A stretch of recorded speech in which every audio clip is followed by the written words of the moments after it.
मेरे प्यारे बच्चों, नमस्कार। आज कक्षा 10 हिंदी विषय की कक्षा में आप सभी का स्वागत है। आज मैं आपको हिंदी के अंतर्गत आने वाले काव्यखंड के विषय में समझाऊंगी। पहले काव्यखंड दूसरे तरीके से आता था। पहले बेटा पूरे काव्यांश की, पद्यांश की या काव्य अवतरण की आपको पूरी व्याख्या लिखने के लिए आती थी। ये आप सबको पता होगा। अगर नहीं पता है तो मैं आपको बता रही हूँ कि 2022 से हमारे हिंदी विषय का पेपर बनने का पैटर्न बदल चुका है।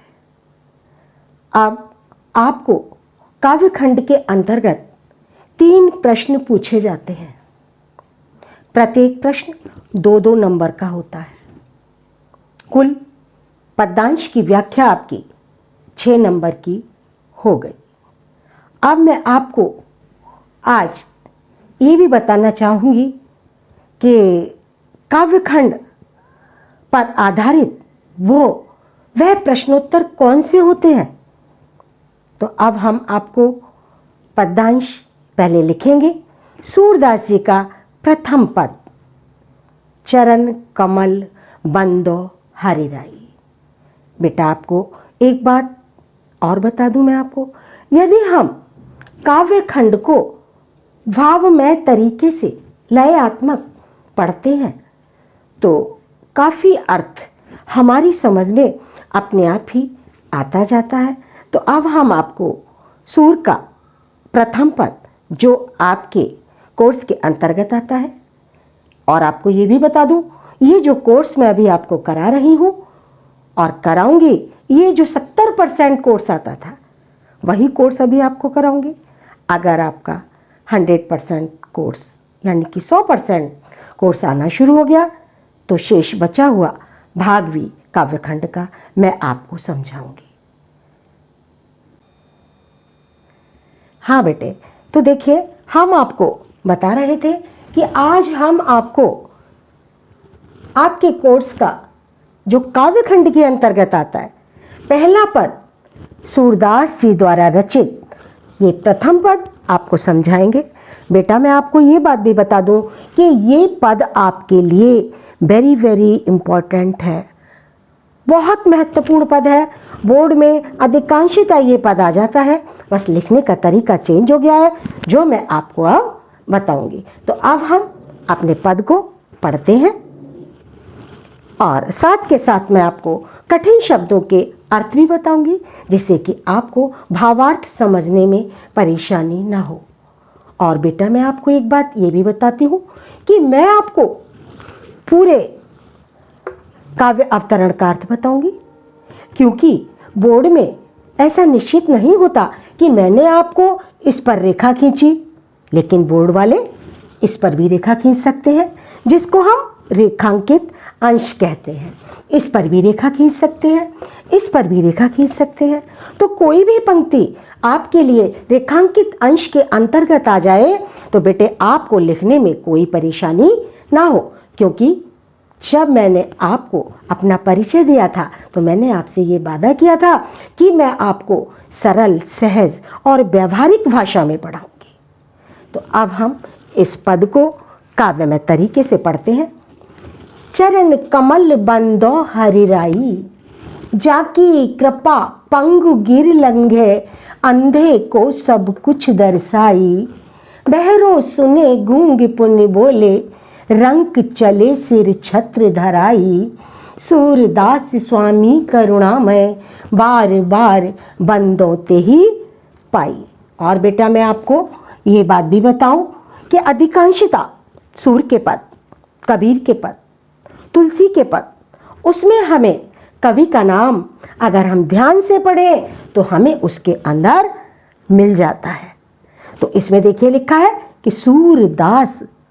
तो आपका जो प्रश्न नंबर 1 होगा वह इसके द्वारा उत्तर आपको मिल जाएगा। लेकिन जब आप मेरी वीडियो को बहुत ध्यानपूर्वक देखेंगे भी और सुनेंगे भी, तो मैं अब आपको कठिन शब्दों के अर्थ बता रही हूं बेटा।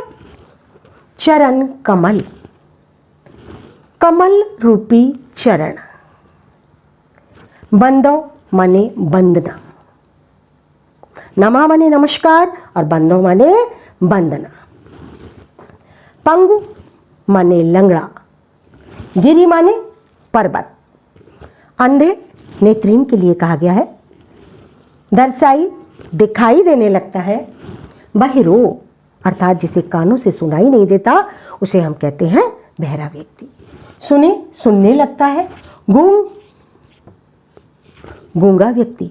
पुनि दोबारा, पुनः बोले बोलने लगता है। और रंक माने होता है भिखारी या दरिद्र। छत्र जो आपने देखा होगा राजाओं के सर पर भी होता है, देवी देवताओं के सर पर भी होता है। धराई धारण कर सकता है।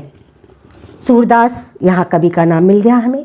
करुणामय अर्थात करुणा के सागर किसके लिए कहा गया है बेटा? कृष्ण भगवान के लिए।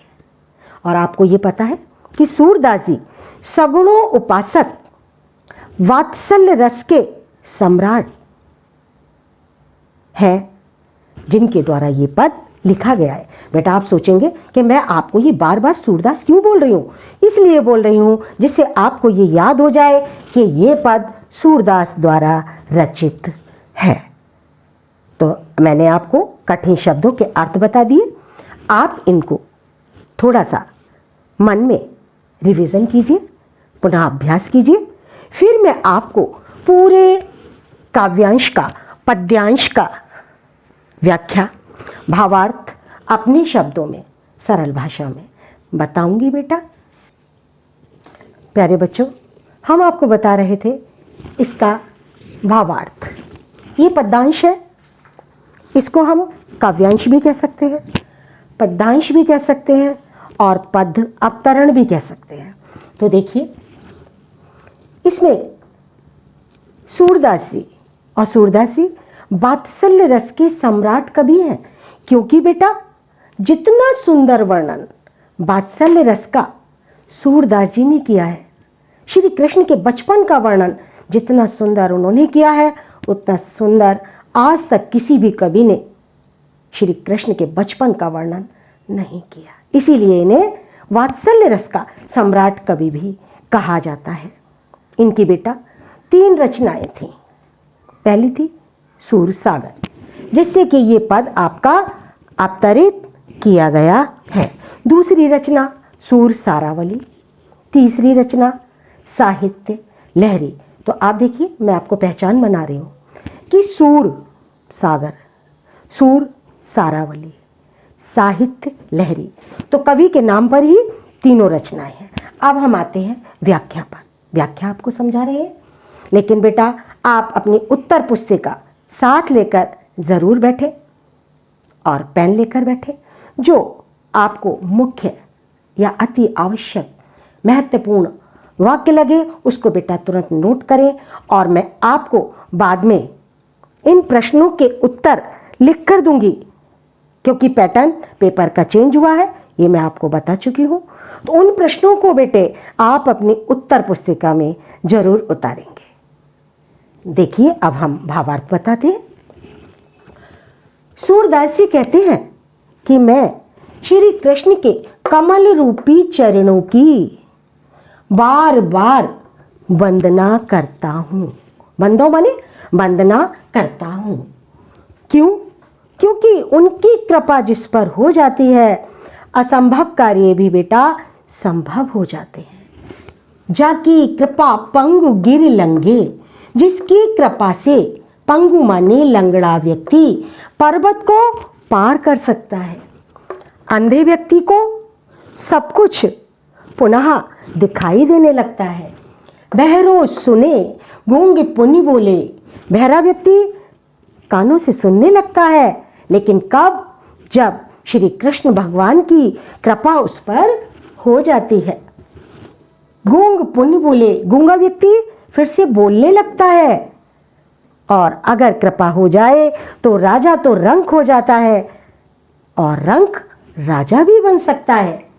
इसीलिए इन सभी चमत्कारों को देखते हुए सूरदास जी कहते हैं कि मैंने भली प्रकार अच्छे तरीके से सोच लिया है, समझ लिया है कि मैं अन्य किसी देवी देवता की प्रार्थना नहीं करूंगा। मैं अपने स्वामी, और उनके स्वामी कौन थे बेटा? कृष्ण भगवान। मैं अपने स्वामी जो करुणा के सागर हैं, उनके कमल रूपी चरणों की वंदना बार बार करूंगा। तो बेटे ये पूरे काव्यांश का, पद्यांश का आपका भावार्थ हुआ। क्योंकि आपको कोई भी वाक्य पर, किसी भी लाइन पर रेखा खींच दी जाए तो आप उसका अर्थ बहुत आराम से लिख सकते हैं। अब बेटा दूसरा पॉइंट हमारा आता है संदर्भ। मैंने आपको बताया था कि अब तक ये व्याख्या संदर्भ प्रसंग सहित काव्यगत सौंदर्य सहित लिखने को आती थी, लेकिन अब इसमें बदलाव कर दिया गया। पहले काव्यखंड के प्रश्नोत्तर आप लोगों को लिखने के लिए नहीं आते थे, कक्षा 12 में आते थे, लेकिन इस वर्ष से कक्षा 10 में भी यूपी बोर्ड के ये पद्यांश पर आधारित प्रश्न लिखने को आने लगे हैं, जिसे आप लोग कहते हैं सीन पैसेज। लेकिन इन प्रश्नों का उत्तर आपको इसी काव्यांश के अंदर मिलेगा। कब? जब आपको इसका भावार्थ बहुत अच्छे ढंग से याद होगा बेटा।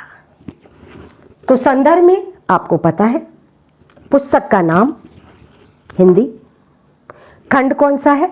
काव्य खंड, संस्कृत खंड या गद्य खंड। लेकिन हमारा क्या है बेटा? ये काव्य खंड। किसके द्वारा लिखा गया है? सूरदास, अर्थात कवि का नाम आ गया। तो बेटे ये चीज हम आपको इसलिए बता रहे हैं, जो पहला प्रश्न आपको पद्यांश में से आएगा वह यही प्रश्न होगा कि इस पद्यांश के कवि का नाम और पाठ का नाम। तो एक प्रश्न जिसका उत्तर मैंने आपको बता दिया।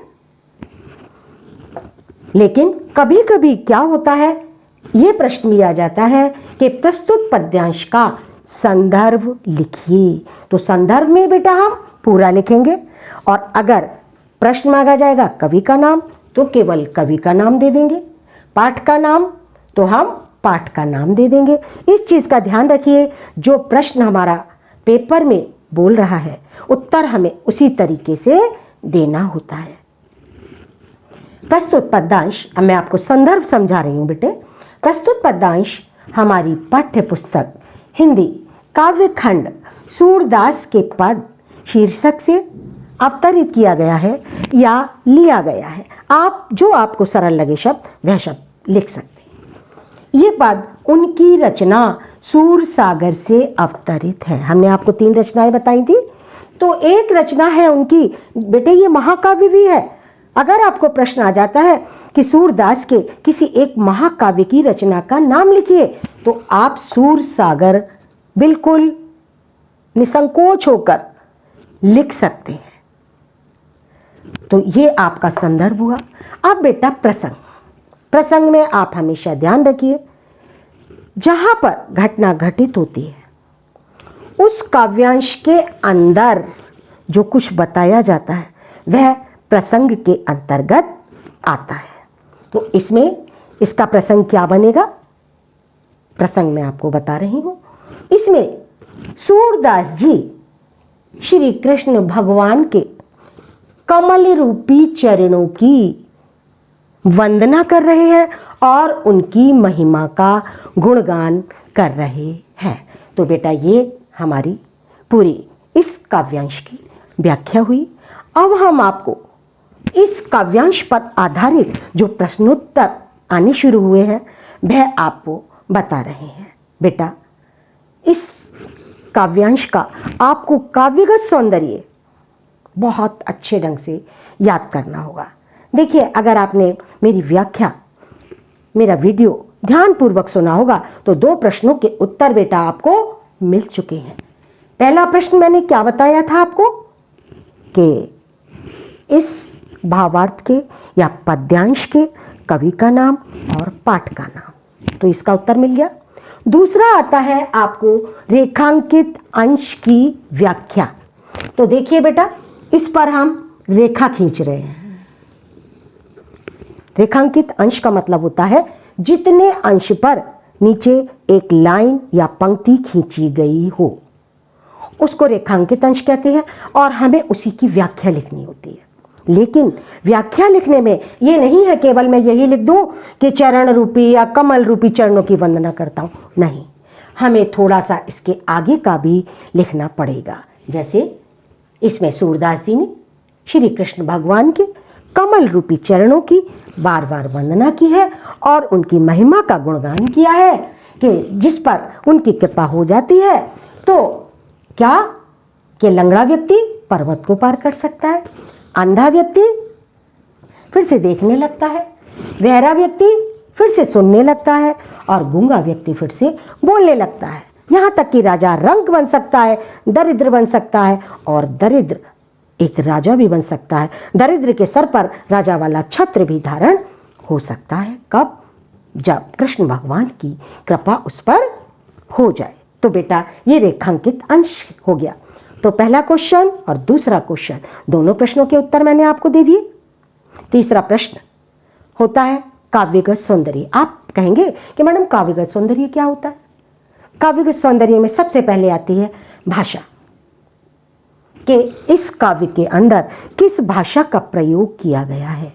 तो बेटा मैं आपको बता दूं, इसमें साहित्यिक ब्रज भाषा का प्रयोग किया गया है।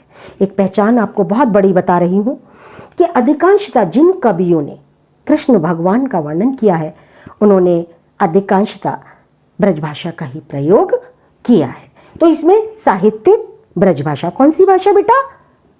साहित्यिक ब्रज भाषा। प्यारे बच्चों, मैं आपको बता रही थी काव्यगत सौंदर्य के विषय में। तो ये जो काव्यगत सौंदर्य मैंने लिखा है बेटा, इस पर आपके 5 प्रश्न बनेंगे।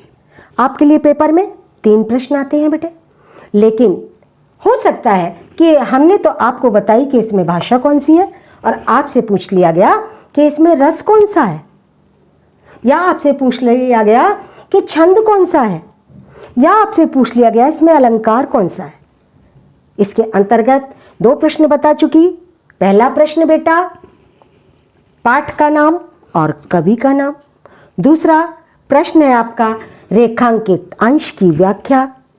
तीसरा प्रश्न आपका काव्यगत सौंदर्य से निकलता है कि उपयुक्त छंद में या उपलिखित छंद में कौन सी भाषा का प्रयोग किया गया है या कौन सा अलंकार प्रयुक्त किया गया है। प्रयुक्त मीन्स प्रयोग करना होता है।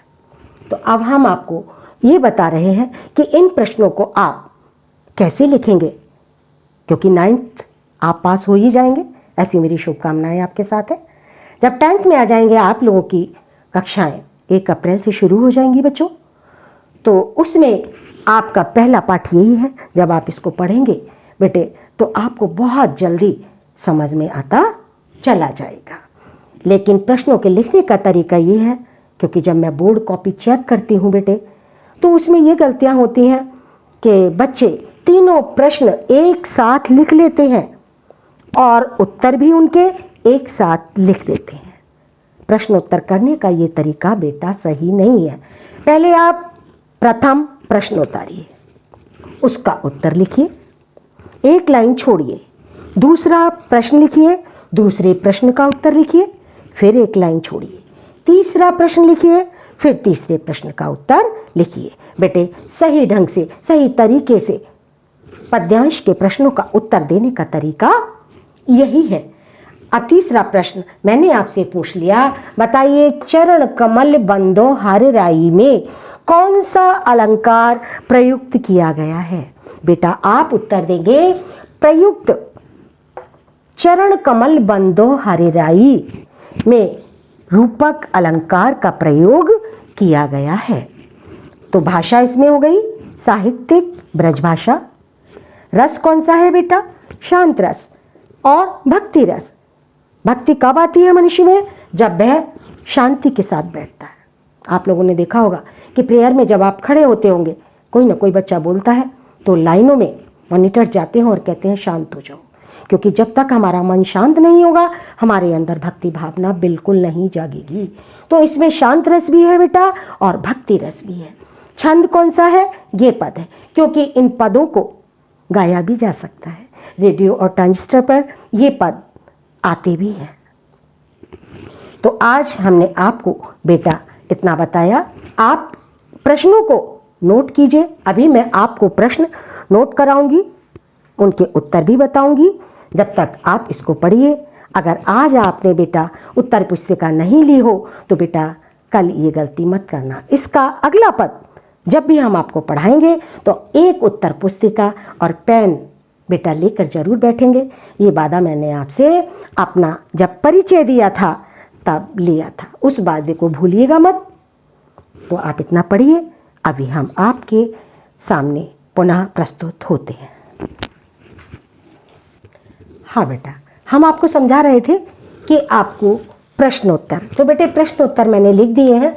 आपको पद्यांश के नीचे लिखा हुआ आएगा उपलिखित। उपलिखित का मतलब ऊपर लिखा गया या उपर्युक्त, दोनों शब्दों में से कोई भी शब्द पेपर में आपके प्रयोग किया जा सकता है।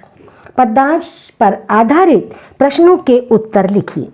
आपको बोर्ड में तो 3 प्रश्न आते हैं, लेकिन मैंने आपको इस पद के 6 प्रश्न और उनके उत्तर समझा दिए।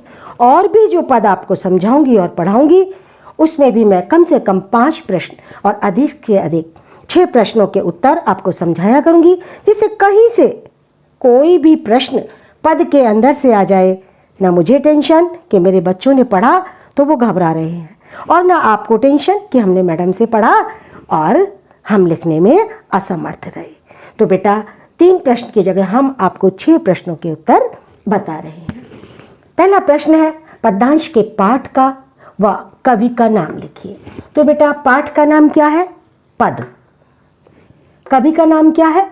सूरदास। प्रश्न का उत्तर आपको मिल गया। दूसरा प्रश्न है आपका रेखांकित अंश की व्याख्या। तो बेटे इस पद्यांश के रेखांकित अंश की व्याख्या देखने के लिए आपको मेरी वीडियो बेटा दोबारा देखनी पड़ेगी। फिर प्रश्न नंबर 3, चरण कमल बंदो हरिराई में प्रयुक्त अलंकार का नाम लिखिए कि कौन सा अलंकार इसमें प्रयोग किया गया है। तो इसका उत्तर है चरण कमल बंदो हरिराई में प्रयुक्त अलंकार का नाम रूपक अलंकार है। आ गया समझ में प्रश्न का उत्तर बेटा। प्रश्न नंबर 4, पद्यांश में किस भाषा का प्रयोग किया गया है या कौन सी भाषा प्रयुक्त की गई है? आप लिख देंगे उपर्युक्त पद्यांश में साहित्यिक ब्रज भाषा प्रयुक्त की गई है। अगर पेपर में प्रयुक्त आता है तो आप प्रयुक्त लिखिए, अगर प्रयोग आता है तो प्रयोग लिखिए, अगर आता है कौन सी भाषा ली गई है तो आप लिख देंगे साहित्यिक ब्रज भाषा। ठीक है बेटा। प्रश्न नंबर 5, उपर्युक्त पद्यांश में कौन सा रस है? आप लिख देंगे शांत रस और भक्ति रस। दोनों की परिभाषा मैं अपनी भाषा में आपको समझा चुकी हूँ बेटा। प्रश्न नंबर 6, इसमें कौन सा छंद प्रयोग किया गया है? तो बेटा इसमें छंद है इसका गे पद। गे पद का मतलब है क्योंकि ये पद गाए भी जा सकते हैं।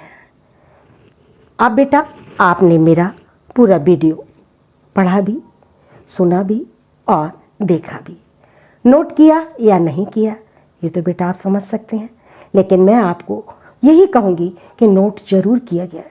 अगर आप पूरा नोट नहीं कर पा रहे हैं तो बेटे प्रश्न और उत्तर ये अवश्य ही नोट करें। ये प्रश्न उत्तर आपके काम आएंगे। अगर बेटा आपको मेरी वीडियो अच्छी लगी हो तो अपने सहपाठियों के साथ, अपने मित्रों के साथ शेयर करना ना भूलें।